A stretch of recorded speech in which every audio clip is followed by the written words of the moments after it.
Hi, இன்றைக்கி நம்ம பார்க்க போகிறது பூசணிக்காய் ரசவாங்கி. ரசவாங்கினாலே வாங்கினா கத்திரிக்காய், பட் நம்ம இன்றைக்கி பூசணிக்காயில் பண்ண போகிறோம். இதுக்கு வந்து 1 கப் பூசணிக்காவும் 1/2 கப்பு சுரக்காவும் எடுத்துட்டுருக்கேன். அது கூட ஹாட் வாட்டர் விட்டுட்டு மஞ்சப்பொடி உப்பு போட்டு வேக வச்சுக்கலாம். இன்னொரு பேனில் தேங்காய் எண்ணெய் விட்டுட்டு, இதுக்கு தேங்காய் எண்ணெய் தான் கண்டிப்பாக யூஸ் பண்ணணும், அதுதான் ஃப்ளேவரே.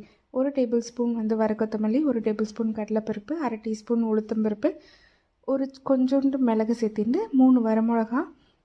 நான் வந்து ஒரு 4 டேபிள் ஸ்பூன் வந்து தேங்காய் சேர்த்தின்ட்டுருக்கேன். அதுக்கு ரொம்ப தேங்காய் இதில் சேர்க்க வேண்டாம். சேர்த்து நல்லா வறுத்து எடுத்து வச்சுக்கலாம். இன்னொரு குக்கரில் வந்து 1/2 டம்ளர் பச்சை நடக்கடலையும் 1/2 டம்ளர் தோரம்பருப்பு சேர்த்து நல்லா 5-6 விசில் விட்டு நல்லா வேக வச்சுக்கோங்க. இப்போ வெந்த பூசணிக்காய் இது கூட ஆட் பண்ணிட்டு, இது கூட நான் சின்ன நெல்லிக்காய் சைஸ் வந்து புளி கரைச்சி விட்டுருக்கேன். புளி தண்ணியும் இது நல்லா கொதி வரட்டும். ஒரு பச்சை மிளகாய் கீரி போட்டுட்டு தேவையான அளவு உப்பு போட்டுக்கோங்க. நம்ம வறுத்து வச்ச பொருள் எல்லாத்தையும் அரைச்சி இதில் விட்டுருங்க. இது ஒரு 2 நிமிஷம் நல்லா கொதி வரட்டும். புளித்தண்ணியோட பச்சை வாசனை நல்லா போகணும். இது நல்லா கொதி வர வச்சு இன்னொரு பேனில் நம்ம தாளிப்பு ஆட் பண்ணிக்கலாம்.